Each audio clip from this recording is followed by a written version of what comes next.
Jessica opened her eyes and the world came back in pieces. White ceiling. Fluorescent lights dimmed to a soft glow. The steady beep of a heart monitor somewhere to her left. The smell of antiseptic and fresh flowers. Her body felt heavy, like someone had filled her bones with wet sand. She blinked. Then she blinked again. Her throat was dry. Her head throbbed with a dull, persistent ache that pulsed behind her eyes like a second heartbeat. She didn't know where she was. She tried to sit up, but her body refused. Every muscle felt disconnected, sluggish, like she was operating a machine she hadn't used in a long time. She managed to lift her left hand to rub her eyes, and that's when she felt it. Something heavy on her ring finger. Something cold and solid and completely unfamiliar. She brought her hand in front of her face and stared. A platinum band sat on her ring finger. Set in the center was a deep blue sapphire the size of a small grape, surrounded by tiny diamonds that caught the low hospital light and scattered it across the ceiling like fragments of a broken star. It was the kind of ring that belonged behind glass in a jewelry store. The kind of ring that cost more than most people made in a year, maybe 5 years. Jessica stared at it. She turned her hand slowly, watching the sapphire shift colors in the light. She had never seen this ring before in her life. She had no idea how it got on her finger. The door opened. A doctor walked in, followed by 2 nurses. He was an older man, silver hair, calm face, the kind of doctor who had delivered bad news enough times that his expression had become permanently neutral. He said her name. He told her she was at a private medical facility in Greenwich, Connecticut. He told her she had been unconscious for 9 days. He told her she had suffered a severe traumatic brain injury and that she might experience significant gaps in her memory. Jessica processed each piece of information like swallowing rocks. Greenwich, 9 days, brain injury, memory loss. She looked down at the ring again. She held up her hand and said the only question that mattered. "Whose ring is this?" The doctor hesitated. His eyes moved toward the hallway and Jessica followed his gaze. Through the narrow window in the door, she could see 2 men standing on either side of the entrance. They wore dark suits. They stood with their hands clasped in front of them. They were not hospital security. She had worked in hospitals long enough to know the difference. These men were private, trained, possibly armed. The doctor looked back at her. He said, "That ring belongs to Mr. Shin. He has been here the entire time. He hasn't left this floor since you were admitted." Jessica stared at him. "Who is Mr. Shin?" The doctor didn't answer. He checked her vitals, made notes on his tablet, and told her that the neurological team would be in to evaluate her within the hour. Then he left. Jessica lay in the bed, alone with the beeping monitors and the ring she couldn't explain, and the armed men outside her door. A few minutes later, one of the floor nurses came in. A young woman named Priya with kind eyes and a quick smile. She checked Jessica's IV line and fluffed her pillows, and then, when no one else was around, she leaned in close. She whispered 3 things. First, the man waiting down the hall was named Kang Ju-won. He was the head of the Shin family, one of the most powerful Korean business dynasties on the East Coast. Real estate across Manhattan and Greenwich. Private equity. Technology investments in Seattle and Palo Alto. Political connections that reached into Washington. The kind of family that had buildings named after them and senators who returned their phone calls. Second, Ju-won had carried Jessica into this hospital himself. His white dress shirt was soaked in her blood. He refused to let the paramedics take her from his arms until the surgical team physically intervened. He told the chief of surgery, word for word, that if Jessica did not survive, he would personally dismantle this hospital brick by brick. Third, in the 9 days since Jessica had been unconscious, Ju-won had not gone home, had not changed his clothes until a staff member brought him fresh ones, had not spoken to anyone other than the medical team. He sat in a chair at the end of the hallway. He didn't eat unless someone put food directly in front of him, and even then, he barely touched it. Priya straightened up. She gave Jessica a look that was somewhere between sympathy and awe. Then she left. Jessica lay there. Her heart was beating faster now, not from recognition, Not from love or warmth or some deep emotional response to a man she apparently knew. She felt none of those things. She felt fear, pure and simple, because she could not remember a single moment of her life that included Kang Ju-won, and yet everything around her screamed that this man would set the world on fire for her. She looked at the ring one more time. She whispered to the empty room. "What happened to me?" The door opened again. A man stepped in. He was tall, 6'1", maybe 6'2", Korean, sharp jawline, dark eyes, the kind of face that was handsome in a severe way, all clean lines and hard angles. But right now that face looked like it had been carved from exhaustion. Dark circles under his eyes, a jaw that was clenched so tight the muscles in his neck were visible. He was wearing a wrinkled white dress shirt with the sleeves rolled to his elbows. His hair was pushed back, messy, like he'd been running his hands through it for days. He stopped in the doorway. He looked at her, and something moved across his face that Jessica could only describe as a fracture. Relief and pain hitting at the same time, cracking him down the middle. He said her name, just her name, nothing else. "Jessica." She searched. She dug through every corner of her mind, looking for something. A flash, a feeling, a fragment of a voice or a touch or a moment that would connect her to this man standing in the doorway looking at her like she was the only reason he was still breathing. There was nothing, absolutely nothing. She said, "I don't know who you are." Ju-won didn't move. His jaw tightened further, which shouldn't have been possible. His eyes went glassy. He nodded once, a small, tight nod. "I know," he said quietly. "They told me." He walked to the chair beside her bed and sat down. He didn't reach for her hand. He didn't try to touch her. He didn't crowd her space. He just sat, close enough that she could see his hands resting on his knees. They were shaking. He said, "I promised you I would protect you, and I failed." Jessica looked at the ring. She looked at him. She looked at the tremor in his hands and the rawness in his eyes and the 9 days of sleepless devotion written across every line of his face. She said, "Protect me from what?" Ju-won met her eyes, and for the first time since he walked in, his expression shifted. The grief didn't leave, but something harder moved in beside it, something cold and focused and dangerous. He said, "From the person who did this to you." "Now let me ask you something. If you woke up in a hospital bed with no memory, a ring worth a fortune on your finger, and armed guards outside your door, would you trust the man sitting next to you or would you run? Please let me see your answer in the comment. Now let's continue. Over the next several days, Jessica underwent a series of neurological evaluations, brain scans, cognitive tests, memory assessments that felt like someone was shining a flashlight into the darkest rooms of her mind and finding them completely empty. The diagnosis was retrograde amnesia. She had lost approximately 8 months of memory. Everything before that remained intact. She remembered growing up in Memphis, Tennessee. She remembered her mother, Patricia, working double shifts at a hotel to keep the lights on. She remembered her younger brother, Terrell, being diagnosed with a congenital heart condition at age 14. She remembered deciding to become a nurse because she spent so much time in hospitals with Terrell that the white walls and antiseptic smells started to feel like home. She remembered graduating from Arizona State University. She remembered moving to Scottsdale and taking a position at a medical center there. She remembered working double shifts to cover Terrell's medical bills because insurance only went so far. She remembered driving a 10-year-old Honda Civic that made a concerning rattling sound every time she turned left. All of that was there, clear as daylight. But the last 8 months were gone, erased, like someone had taken a blade and cut a perfect rectangle out of the canvas of her life.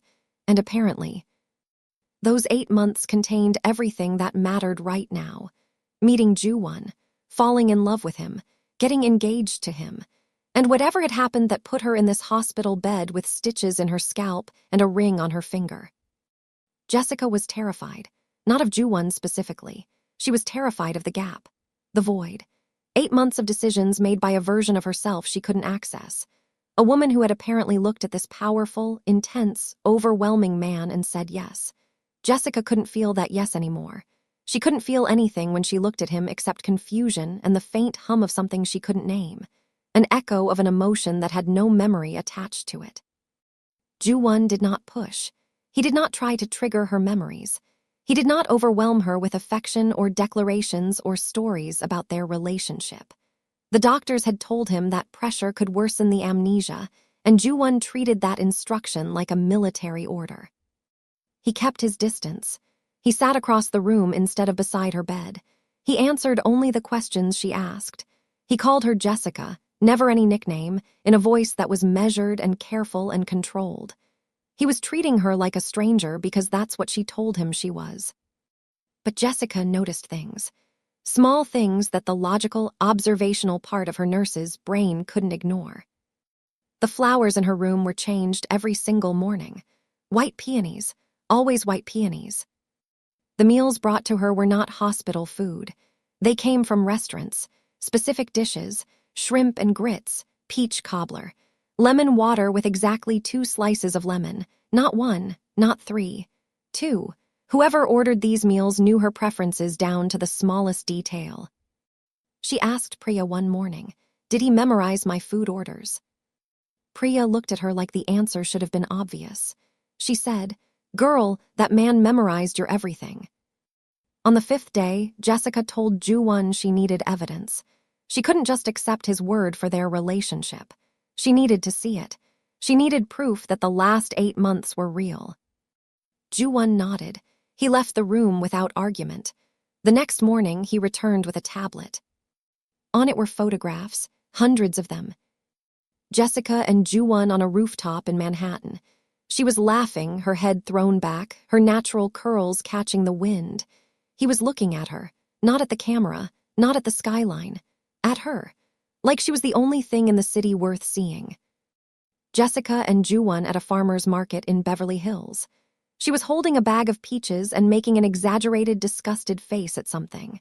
He was smiling, actually smiling. The kind of smile that looked like it didn't belong on his face because it was too soft, too unguarded, too human for a man whose default expression was carved from granite. Jessica and Ju-won sitting on the floor of what looked like a massive penthouse, eating takeout from paper containers, her legs draped casually across his lap while they watched something on a laptop screen. They looked like any normal couple on a Thursday night. Comfortable, easy, real.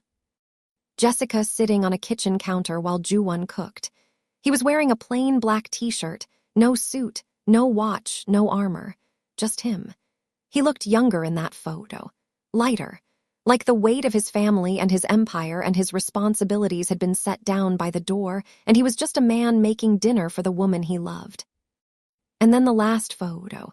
Jessica's left hand held up to the camera, the sapphire ring catching golden light. In the background, a private beach at sunset, and barely visible in the reflection of the stone, distorted but unmistakable, was Ju-won's face, looking at her hand like it held his entire future. Jessica stared at that last photo for a long time.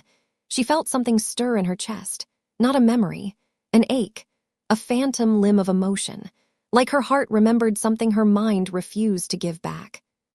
She closed the tablet. She handed it back to him. She said, "I believe you, but I still don't remember you."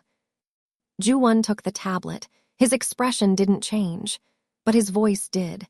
It dropped to something barely above a whisper. He said, "Then I'll wait."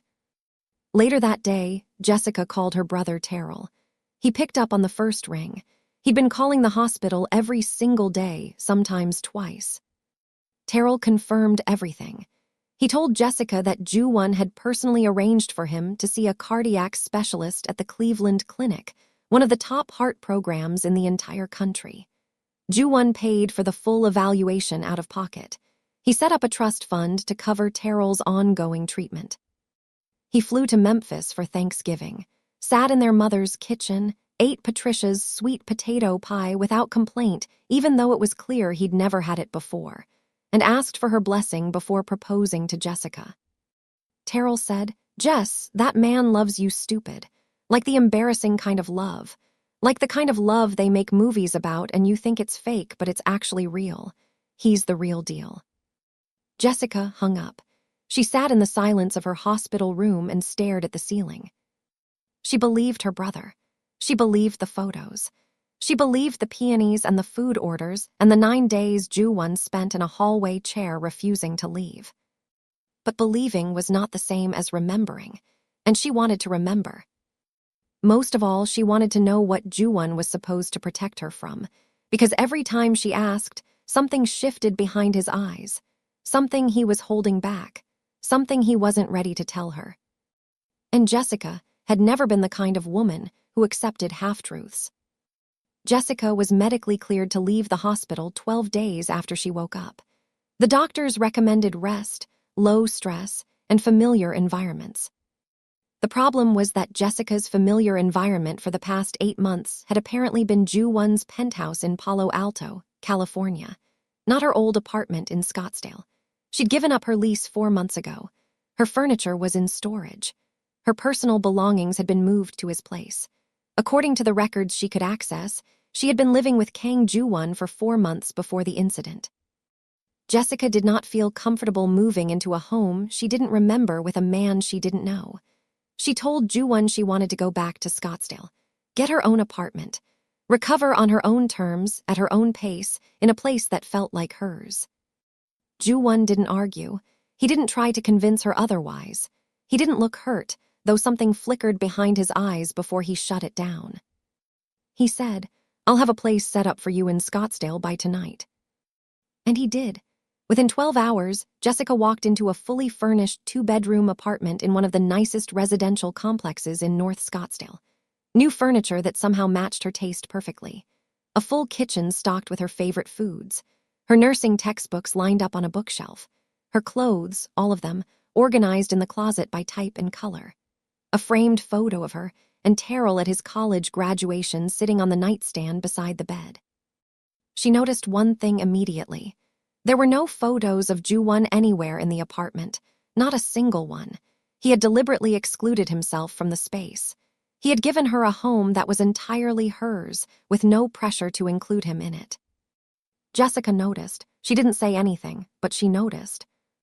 On the second day, she spotted the security detail. 2 men in a dark SUV parked across the street from her building. They rotated in 12-hour shifts. They were professional, discreet, and clearly trained. But Jessica was observant by nature and by profession. She saw them within minutes. She called Ju-won. "There are men watching my building." He didn't deny it. "Someone hurt you, Jessica. Until I find out who and why, you will have protection. That is not negotiable." She pushed back. She told him she didn't want to be watched. She told him she wasn't a possession. She told him that having armed strangers parked outside her home made her feel like a prisoner, not a person. Ju-won was quiet for a moment. Then he said, "You told me that once before, about 3 months into our relationship. You said I'm not something you own, Ju-won. And I said, no, you're something I can't survive losing.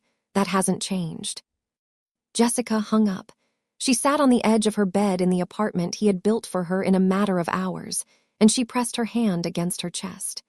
The phantom ache was there again, the echo of something real that had been stolen from her along with 8 months of her life. 3 days later, Ju-won's younger sister showed up at Jessica's apartment unannounced. Mina Shin was 25, Korean-American, born and raised in Queens, New York, educated at Columbia, and apparently incapable of entering a room without making it immediately more chaotic. She was sharp-tongued and fashionably loud, wearing oversized sunglasses and carrying 2 large bags of food.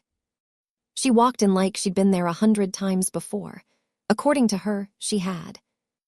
"You and I are best friends," Mina announced, setting the food on the kitchen counter. "You don't remember that, which is honestly insulting, but I'm going to forgive you because you have brain damage and because I brought Korean fried chicken and tteokbokki from that place in Koreatown that you love." Jessica didn't remember loving any place in Koreatown, but the food smelled incredible, so she sat down and listened. Mina filled in gaps. She told Jessica how she and Ju-won met. It was at a fundraiser for children's health care in San Francisco. Jessica was there representing her hospital. Ju-won was a major donor. Mina said that Ju-won didn't speak to Jessica for the first 2 hours of the event because he was, in Mina's exact words, absolutely useless around beautiful women. She told Jessica that it was actually Jessica who made the first move. Jessica walked up to Ju-won and said, "You've been staring at me for 2 hours. Either say something or stop." Jessica laughed. That sounded exactly like something she would say. Mina got more serious after the chicken was gone. She leaned forward on the couch and lowered her voice. "Before the accident," Mina said carefully, "you were getting strange messages, texts from unknown numbers, flowers delivered with no card. You told me you felt like someone was watching you. You were scared, Jess. You told me and I told Ju-won." Jessica's smile disappeared. "What kind of messages?" Mina hesitated. She looked like she was calculating how much to reveal. Then she said, "You should ask Ju-won. He won't tell me everything." "I know." Mina's voice was quiet now. "He won't tell you because last time you found out certain things, you almost left him. And he's terrified that this time, without the memory of loving him, you'll leave for good." Jessica stared at Mina. She saw the conflict on the younger woman's face. Mina wanted to tell her everything, but her loyalty to her brother held her back. That night, after Mina left, Jessica sat alone in her apartment. She was trapped between two forces pulling in opposite directions. On one side, a man who obviously loved her but was hiding something critical about what had happened to her. On the other, a black hole in her memory that held answers nobody would give her. Jessica made a decision. If nobody was going to give her the truth, she was going to find it herself. Jessica started digging. She went through her phone first. Most of the data had been wiped, which was suspicious in itself. Her cloud backup was incomplete, but she found fragments. A few texts to Terrell that referenced events she couldn't place. Some photos posted to a private Instagram account she didn't remember creating. And buried in a folder of voice memos, she found one dated approximately 3 weeks before her hospitalization. She pressed play. Her own voice came through the speaker, quiet, shaky, scared. "Something is wrong. Someone was in the parking garage. I didn't see their face. I told Ju-won, but he thinks it's connected to." The recording cut off. Mid-sentence, whatever she had been about to say was gone. Jessica played it again, and again. She listened to the fear in her own voice, a voice she recognized but a fear she couldn't place. She was listening to a ghost, a version of herself that had existed 3 weeks before everything went dark. She kept searching. In her deleted text messages, she found a name she didn't recognize, Vivienne Park. She Googled it. Vivienne Park, 31 years old, Korean American, Harvard Law graduate, associate at a prestigious firm in New York, daughter of Congressman Richard Park, one of the most influential Korean American politicians in the country. And according to a society blog Jessica found after 20 minutes of searching, Vivienne Park was publicly expected to marry Kang Ju-won. For years, their families had an informal understanding.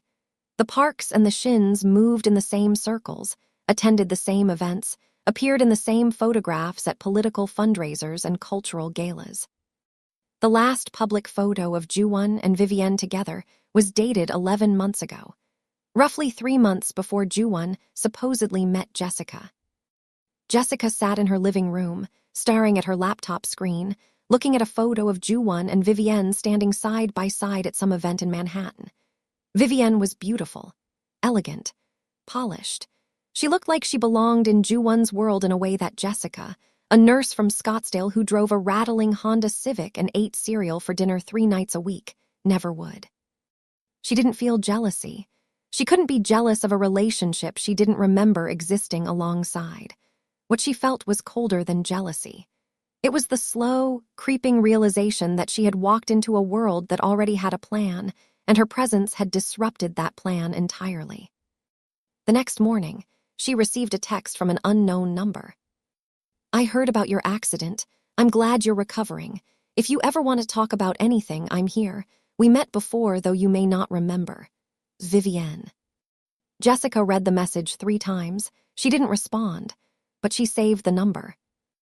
That evening, Ju-won called. He was in Palo Alto, managing his business operations remotely while trying to give her the space she'd asked for. He asked how she was feeling. She said fine. He asked if she needed anything. She said no.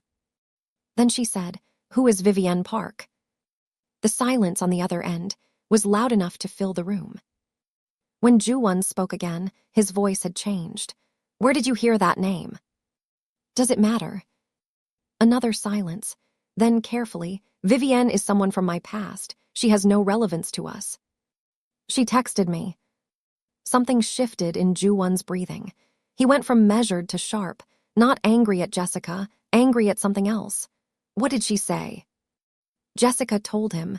Ju-won told her not to respond. He told her to trust him. He said he would handle it. Jessica gripped her phone tighter. She said, "You keep telling me to trust you, but trust is built on information, Ju-won, and you're not giving me any." He didn't have an answer for that. She hung up first. Against Ju-won's explicit request, Jessica agreed to meet Vivienne Park. They met at a high-end cafe in Old Town Scottsdale. Vivienne had flown in from New York specifically for this meeting, which should have been Jessica's first red flag. Nobody flies across the country for coffee with a woman they barely know unless they have an agenda. Vivienne was exactly what Jessica expected. Polished, composed, expensive in a way that looked effortless. She brought a gift, a silk scarf that probably cost more than Jessica's monthly grocery budget, and she spoke with a warmth that felt rehearsed but was convincing enough to make Jessica second-guess herself. Vivienne told her version of the story. She said that she and Ju-won were together for years, not formally engaged, but understood. Their families had been close for decades. The expectation was always that they would eventually marry. Then Ju-won met Jessica, and according to Vivienne, he ended things overnight. No conversation, no explanation, just silence. Vivienne said she was humiliated. Her family was humiliated. Her father, the congressman, took it as a personal insult. Vivienne said she didn't blame Jessica. She said she blamed Ju-won for how he handled it. She said the two families had been at war ever since, quietly, in boardrooms and at political dinners. Then Vivienne said something that made Jessica's blood go cold. "I tried to warn you, before the accident. I sent you a message. I told you that being with Ju-won comes with a cost, and I told you that not everyone in his world accepted you." Jessica kept her face neutral. Years of nursing had taught her how to control her expressions in high-pressure situations.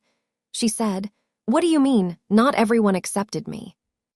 Vivienne leaned forward slightly. Her eyes were steady. Her voice dropped half a register. "Jessica, do you know who was driving the car that hit you?" Everything stopped. Jessica didn't know she had been hit by a car. Nobody had told her, not the doctors, not Ju-won, not Mina. She had been told she suffered a traumatic brain injury. She assumed it was a fall, an accident, something random and unfortunate. She had been hit by a car. Vivienne watched Jessica's face with an expression that might have been sympathy, but looked more like satisfaction. She said, "You didn't know." She sat back. She said, "Maybe you should ask Ju-won why he didn't tell you that." Jessica left the cafe. She walked to her car. She sat in the driver's seat and gripped the steering wheel until her knuckles ached. Her hands were shaking. Her vision was blurring. She pulled out her phone and called Ju-won. He picked up on the first ring like he always did. She said one sentence, "I was hit by a car." Silence, then very carefully, "Who told you?" Jessica nearly lost it. "That's your response, not 'I'm sorry I didn't tell you,' not 'let me explain.' Your first reaction is to find out who talked." "Jessica, please listen to me." She hung up. 4 hours later, Ju-won was at her door. Private jet from Palo Alto. He didn't call ahead, didn't text, he just showed up. She opened the door. She had been crying, not from sadness, from fury. From the suffocating feeling of being managed and handled and protected from the truth by people who thought they knew what was best for her. Ju-won stood in her doorway. He looked wrecked. His tie was loose, his hair disheveled, his eyes red-rimmed. He said, "Can I come in?" She let him in. She sat on one end of the couch. He sat on the other. The space between them felt like an ocean. Ju-won told her the truth, part of it. 6 weeks before the incident, Jessica was in San Francisco. She was leaving the hospital where she had been consulting on a pediatric case. It was evening. She was crossing a street in a marked crosswalk. A black SUV ran the light at high speed and struck her. It didn't stop. Surveillance cameras captured the vehicle, but the plates were fake. Ju-won got the call from the hospital while he was in New York. He chartered a flight immediately. By the time he landed, Jessica was in emergency surgery. The surgeons told him she might not wake up. He said he sat in that hallway in Greenwich for 9 days and made a deal with God. If she woke up, he would never let anything touch her again. If she woke up, he would spend the rest of his life keeping that promise. She woke up, and she didn't know his name. Jessica listened to all of it. Then she asked the question, "Do you know who was driving?" Ju-won's jaw tightened. "I have suspicions, I don't have proof yet." "Does it have anything to do with Vivienne?" He met her eyes. The look on his face was not guilt. It was rage held on a leash. He said, "Vivienne is not who she presented herself to be today." Jessica said, "Then who is she?" Ju-won said, "Someone who has spent the last year trying to destroy everything I care about. And right now, Jessica, the thing I care about most is sitting on this couch asking me questions I should have answered weeks ago." Jessica felt the tears threatening again. She pushed them down. She said, "If you want me to stay, if you want even a chance of me remembering what we had, you have to stop hiding things from me, all of it, everything. I need to know." He nodded slowly. "Okay." She said, "Starting with who wants me dead." Ju-won stayed in Scottsdale. He booked a suite at a hotel nearby and came to Jessica's apartment every morning. They sat on her couch, they drank coffee, and he told her everything. The Shin family controlled a business empire valued at several $billion. Real estate holdings across Manhattan, Palo Alto, and Aspen, Colorado. A private equity fund headquartered in Greenwich. Technology investments in Seattle. Ju-won's father, Shin Di-hyun, had built the empire from a single commercial property in Queens 30 years ago. A self-made man who started with nothing and ended up with everything. 3 years ago, Di-hyun suffered a stroke. He survived but could no longer run the business. Ju-won stepped in. At 29, he became the youngest head of the Shin family in its history. Ju-won had spent his entire tenure cleaning house. He severed old relationships that made him uncomfortable. He cut ties with associates who operated in ethical gray areas. He restructured the business to be fully transparent, fully above board, fully legitimate. It was not a popular process. It made him powerful allies in the business community and vicious enemies among the people he cut loose. The most vicious enemy of all was Congressman Richard Park, Vivienne's father. Richard Park and Shin Di-hyun had been close for decades. They invested together. They supported each other politically. The informal arrangement between Ju-won and Vivienne was part of a larger strategic alliance between the two families. Marriage wasn't just about love in their world. It was about consolidation, power merging with power. When Ju-won met Jessica and ended things with Vivienne, Richard Park didn't just see a broken relationship. He saw a broken alliance. He saw a personal insult. He saw a Korean man from a powerful family choosing a black woman with no political connections, no family wealth, and no social standing over his own daughter. Richard Park began retaliating. He pulled investments from Shin-connected funds. He used political connections to block permits for development projects. He whispered to other Korean-American business leaders, painting Ju-won as reckless, disloyal, and out of control. The business warfare was manageable. Ju-won had dealt with worse. What wasn't manageable was what happened next. 3 months before the hit and run, Jessica started receiving anonymous messages. Texts from unknown numbers that said things like, "You don't belong here, and walk away while you still can." Flowers delivered with no card. A photograph of Jessica and Ju-won at dinner, taken from across the street with a telephoto lens, slipped under her apartment door. Jessica told Ju-won.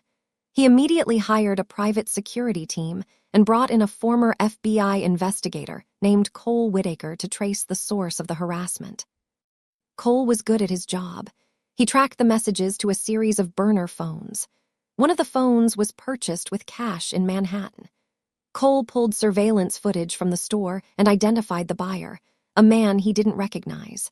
But that same man was captured on camera 2 days later entering the Park family's office building in Midtown Manhattan. Before Cole could confirm the connection definitively, the black SUV hit Jessica in San Francisco. Jessica absorbed all of this over the course of 2 days. She didn't cry. She didn't shout.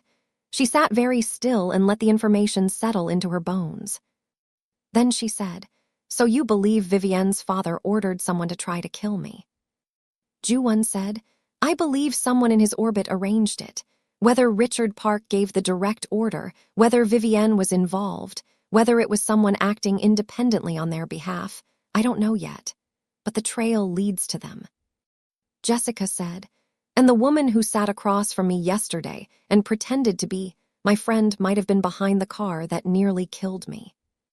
"Yes." Jessica stood up.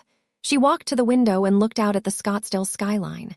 Desert light, palm trees, expensive cars in neat parking spaces, a world that looked clean and safe and rational. She turned around. She said, "I want to help you find who did this." Ju-won said, "Absolutely not. Someone tried to erase me. They took 8 months of my life. They took my memories of you. They took the version of me that was happy. And you want me to sit here and wait. I want you to be safe. I want to be involved." They stared at each other across the room, 2 stubborn people locked in a standoff. Then Ju-won said something quiet, almost to himself. He said, "There she is." Jessica frowned. "There who is?" He almost smiled. It was the ghost of a smile there and gone. "The woman I fell in love with." Jessica and Ju-won developed a plan together. Not revenge. Exposure. The objective was to gather enough evidence to prove who arranged the hit and run and turn it over to federal authorities. Cole Whitaker had been building a case for weeks, but there were gaps. The critical gap was a direct, provable link between the driver of the SUV and someone in the Park family's inner circle. Without that link, everything they had was circumstantial. Jessica proposed something that made Ju-won physically recoil. She wanted to get close to Vivienne again. "She already reached out to me," Jessica said. "She thinks I'm vulnerable and confused and disconnected from you. She thinks she can manipulate me. Let her try." Ju-won said no. He said it was too dangerous. He said he would not use Jessica as bait. Jessica said, "You're not using me, I'm volunteering." Mina, who had been listening from the kitchen where she was pretending to make tea, said, "She's smarter than both of us, and you know it." Ju-won looked between his sister and the woman he loved, 2 women who were apparently determined to give him a heart attack. He agreed on one condition. Jessica would never be alone with Vivienne without security within immediate reach. Jessica texted Vivienne. She crafted each message carefully. She told Vivienne she'd had a terrible fight with Ju-won. She said she felt lost and scared and didn't know who to trust. She said she was starting to think that being with Ju-won was a mistake. Vivienne responded within minutes, too quickly, too eagerly. She invited Jessica to New York to stay at her apartment on the Upper East Side of Manhattan. She said she'd take care of everything. She said Jessica deserved someone who would be honest with her. Jessica accepted. She flew to New York 3 days later. She checked in with Ju-won every 2 hours. She wore a small tracking device disguised as a simple bracelet. Ju-won's security team had operatives positioned within 2 blocks of Vivienne's building at all times. Vivienne was a perfect host. She took Jessica shopping in Soho. They ate at a trendy restaurant in the West Village. They walked through Central Park. Vivienne was charming and attentive and warm, and she asked all the right questions and said all the right things. She was good. Jessica had to give her that. But on the second night, Vivienne opened a bottle of wine, then a second bottle, and somewhere between the second glass and the fourth, the mask started to slip. Vivienne began talking about Ju-won. not with sadness or nostalgia, with ownership. She said things like, "He was mine first, you know. And you have to understand what our families built together. You can't just walk into that and take it." Jessica stayed calm. She kept her voice soft and empathetic. She said, "I didn't take anything, he chose me." Something flickered in Vivienne's eyes, something sharp and ugly that she quickly covered with a sip of wine. She set her glass down.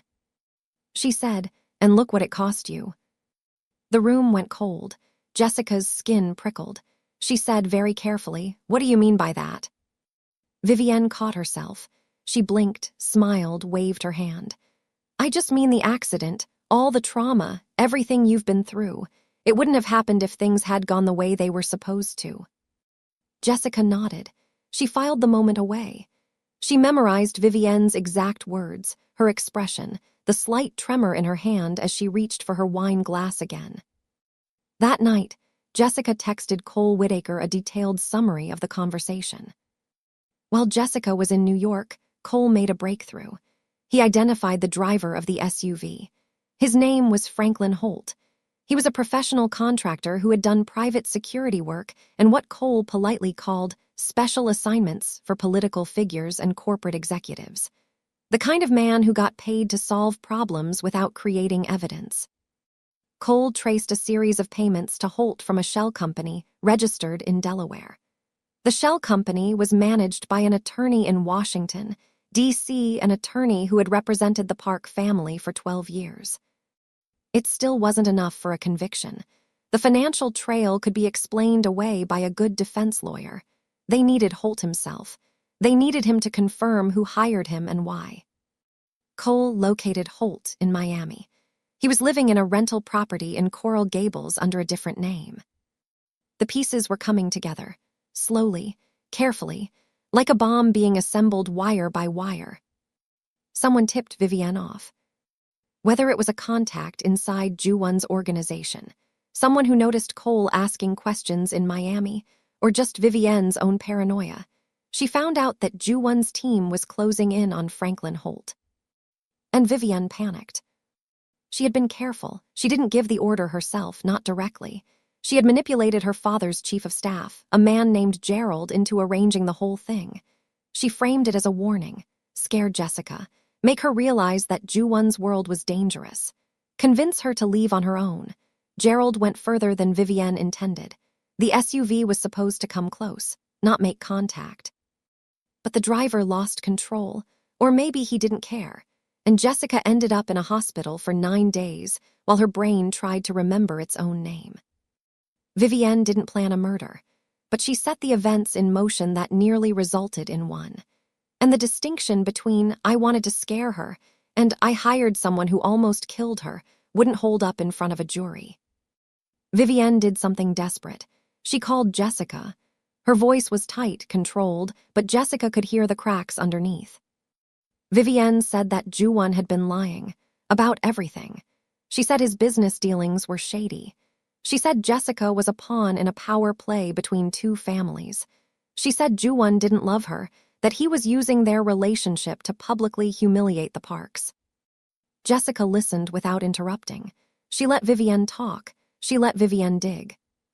When Vivienne finally stopped, Jessica said, "I have one question." "What?" "When you said, 'Look what it cost you,' did you mean the accident? Or did you mean the attack you helped arrange?" The silence on the other end was suffocating. Jessica could hear Vivienne breathing. Fast, shallow. Jessica said, "Because I've been thinking about that comment for days, Vivienne, and I think you didn't misspeak. I think you meant exactly what you said." Vivienne's composure shattered. Her voice came out ragged, defensive, frantic. She said, "I never meant for you to get hurt that badly. It was supposed to be a warning. You were supposed to get scared and leave him. That's all it was supposed to be." Jessica closed her eyes. Her heart was slamming against her ribs. Her hands were steady. She said, "I've been recording this call." The line went dead. Jessica immediately forwarded the recording to Cole and to Ju-Won's legal team. Combined with the financial trail and Holt's location in Miami, they now had a case that the FBI could move on. Ju-won was on a plane to New York within the hour. He arrived at Vivienne's building and found Jessica already in the lobby with her bag packed, standing between two of his security operatives. She'd known the moment she made that call that she needed to leave. He walked through the glass doors. He saw her across the marble lobby. She looked calm on the surface, the way she always looked when she was holding herself together through sheer willpower. He crossed the lobby in 6 strides. He stopped in front of her. He said, "Are you okay?" She said, "I got her on tape." Ju-won stared at her. Something moved across his face. Not relief, not pride, something deeper. Recognition. He was seeing the woman he fell in love with, not the memory of her. The actual her. Standing in front of him, having just walked into the lion's den and walked out holding the lion's confession in her hands. He stepped forward. He took her face in both hands, gently, like she was made of something precious and unbreakable at the same time. He said, "You are the bravest person I have ever known, in this life and every other one." Jessica didn't pull away. Her hands came up and wrapped around his wrists. She held on. She held on like she was anchoring herself to something real. She said, "I think I'm starting to remember." That night in Ju-won's hotel's suite, separate bedrooms because he insisted, Jessica woke from a dream. Not a nightmare, a memory. She was standing in a kitchen. A big kitchen, white countertops, stainless steel everything. She was at the stove. Someone was behind her, arms around her waist, a chin resting on her shoulder. She was trying to cook something, pancakes, and the person behind her kept distracting her, pressing his lips against her neck, making her laugh so hard she almost dropped the spatula. He was whispering something, in Korean. She didn't understand the words, but she understood their weight. She could feel it in his voice, in his hands, in the way his breath warmed her skin. She sat up in bed. Her heart was hammering. Tears were streaming down her face, soaking the pillow, dripping off her jaw. She got up. She walked to the door that connected their rooms. She knocked. Ju-won opened it immediately. He hadn't been sleeping either. She said, "Pancakes. You were holding me while I made pancakes, and you said something in Korean." Ju-won's entire body went still. His eyes filled. His throat moved as he swallowed something that looked like it physically hurt. He nodded. He said, "I said don't ever leave me." Jessica said, "I remember." He reached for her hand. She gave it to him. He held it with both of his, carefully, like it was something he'd lost and found and couldn't believe he was touching again. She said, "I'm coming back, Ju-won. I'm starting to come back." Everything moved quickly after that. Cole Whitaker and Ju-won's legal team delivered the complete evidence package to the FBI. The financial records tracing payments from a park-connected shell company to Franklin Holt. The phone recording of Vivienne's partial confession. Holt's location in Miami. Within 10 days, Franklin Holt was arrested at his rental property in Coral Gables. He cooperated immediately. In exchange for a reduced sentence, he provided a full account of who hired him, how the arrangement was made, and what the original instructions were. He confirmed that Gerald, Congressman Park's chief of staff, contracted him through the shell company. He confirmed the target was Jessica. He confirmed the stated intent was intimidation, not fatality, but admitted that the execution went wrong. Gerald was arrested in Washington, D.C. 2 days later. He was the dominoes that knocked everything else over. Facing federal charges and the realistic possibility of decades in prison, Gerald turned on Vivienne. He provided text messages, phone records, and a recorded voicemail in which Vivienne specifically instructed him to handle the situation with Jessica and make sure she understood the consequences of staying. Vivienne Park was indicted on charges of conspiracy. Her attorneys filed every motion imaginable. They argued entrapment. They argued inadmissible evidence. They argued that their client was a Harvard-educated attorney from a prominent family who would never do such a thing. None of it held. The evidence was overwhelming. Congressman Richard Park held a press conference. He stood behind a podium with an American flag on one side and his campaign banner on the other, and he publicly stated that he had no knowledge of his daughter's actions and condemned them in the strongest possible terms. Whether anyone believed him was another matter entirely. 3 major donors pulled their support within 48 hours. An ethics investigation was opened by the House committee. Political commentators spent the next week debating whether his career could survive. Jessica watched the coverage from Ju-won's penthouse in Palo Alto. She sat on the couch with a cup of tea and watched Vivienne Park being photographed outside a federal courthouse, surrounded by attorneys, her face composed but her eyes panicked. Jessica didn't feel satisfaction. She thought she would. She thought watching the woman who nearly killed her face consequences would feel like victory. Instead, she felt tired. And then, slowly, she felt something warmer. Relief. The quiet, bone-deep relief of knowing that the people who tried to erase her from existence had been identified, exposed, and held accountable. She set down her tea. She looked at the ring on her finger. The sapphire caught the afternoon light and scattered blue fragments across the ceiling. She was safe. For the first time since she woke up in that hospital room in Greenwich, she was genuinely, fully safe. Jessica's memories returned in pieces over the following months. The doctors had warned her it would be a slow process. Some memories might come back fully. Others might return as fragments, impressions, feelings without clear images. Some might never return at all. But they came, one by one, like lights turning on in a dark house. The smell of Ju-won's cologne, something woody and warm that she couldn't name but her body recognized before her brain did, triggered a memory of their first real date. Not the fundraiser in San Francisco where they met. The actual first date. A small Korean restaurant in the Mission District where the owner knew Ju-won's mother. Jessica remembered being nervous. She remembered Ju-won ordering for both of them because she had no idea what half the menu items were. She remembered him watching her try kimchi jjigae for the first time and laughing, actually laughing out loud, at the expression on her face. The sound of rain against windows triggered a memory of a night at the Palo Alto penthouse. A storm rolling in from the bay. Both of them sitting on the floor because Jessica always preferred the floor to the couch. She was talking about growing up in Memphis, about Patricia working doubles at the hotel, about Terrell's first hospitalization when he was 14, and how Jessica held his hand for 6 straight hours because she was terrified that if she let go, he'd slip away. Ju-won didn't interrupt. He just listened. And when she was done, he told her about growing up in Queens, about his father measuring love through achievement and results, about his mother, who measured love through food and showed up at his apartment every Sunday with containers of japchae and bulgogi, even after he moved to Manhattan, about the pressure of being the eldest son in a Korean family, about how he spent most of his life performing a version of himself that other people needed him to be. She remembered looking at him that night and thinking, for the first time, that she was looking at the real him.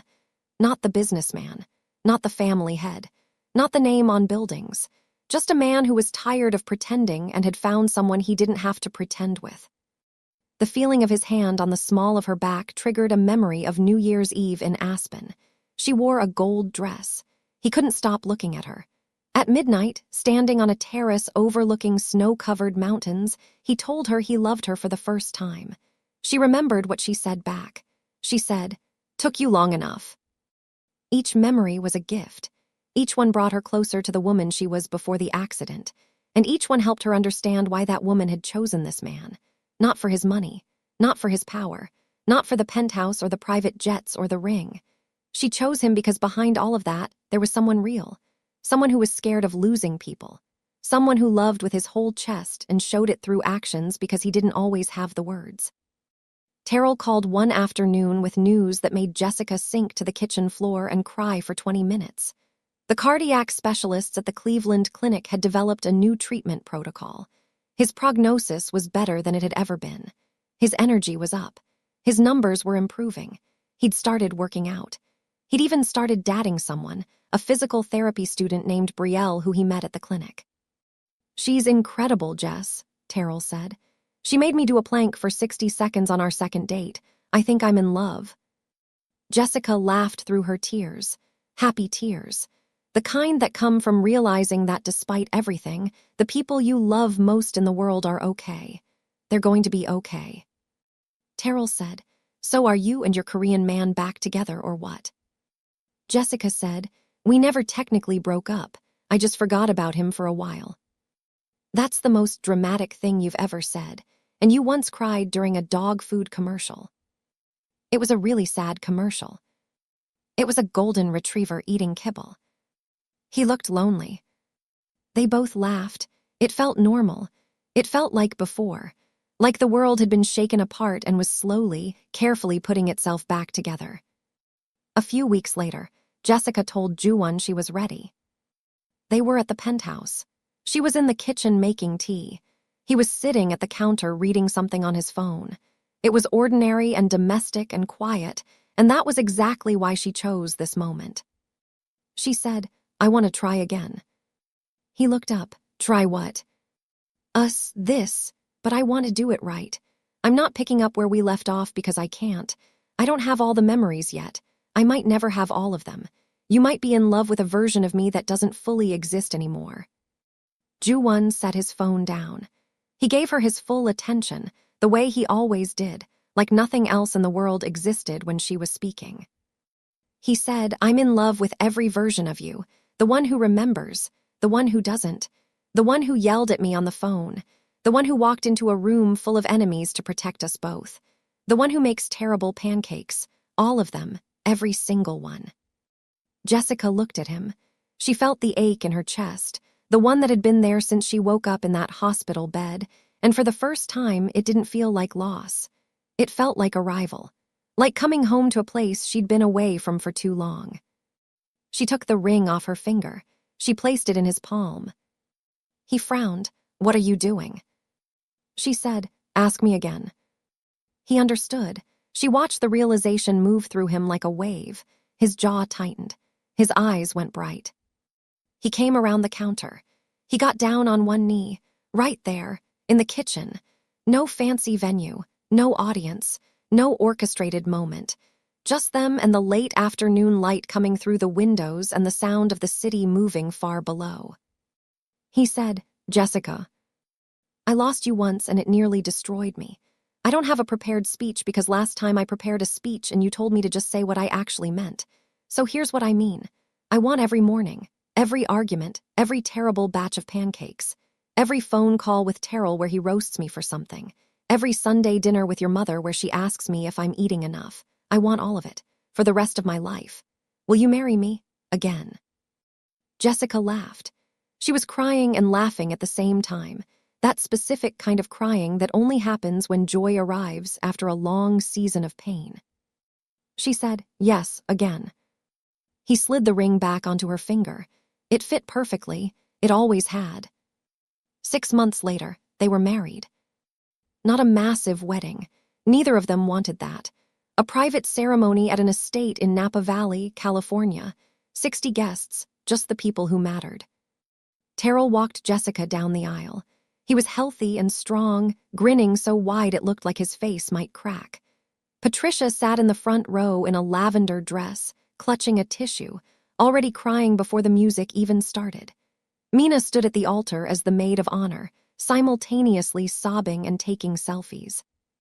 Ju-won's mother sat beside Patricia, and at some point during the ceremony, the two women reached for each other's hands without speaking, connected by the shared experience of watching their children find something worth holding onto. Ju-won stood at the altar in a navy suit. His hands were clasped in front of him. He was visibly, completely, unabashedly emotional. The man who ran a multi-billion-dollar empire, who negotiated with world-class investors, who had stared down threats from politicians and rivals without flinching, was biting his bottom lip to keep it together as Jessica walked toward him. She reached him. She took his hands. The officiant began. But before the vows, Jessica leaned in close. She whispered something that only Ju-won could hear. She said, "I remember everything." Ju-won closed his eyes. A tear slid down his cheek. He squeezed her hands. He whispered back, "Then you know I'm never letting go." Jessica didn't ask for any of this. She didn't ask for the empire or the enemies or the ring she couldn't recognize on her own finger. She woke up in a hospital with no memory of the man who loved her, surrounded by a war she didn't know existed. She could have walked away. She almost did. But some things are stronger than memory. Some things live in the body when the mind goes quiet. in the ache that has no name, in the hand that reaches for someone in the middle of the night without being told to, in the heart that recognizes what the brain has forgotten. Kang Ju-won promised to protect her. He failed once. He would spend the rest of his life making sure he never failed again. And Jessica, the girl from Memphis, the nurse from Scottsdale, the woman who looked a billionaire in the eye and told him to either say something or stop starring, she didn't just get her memory back. She got her whole life back. And this time, nobody was taking it from her.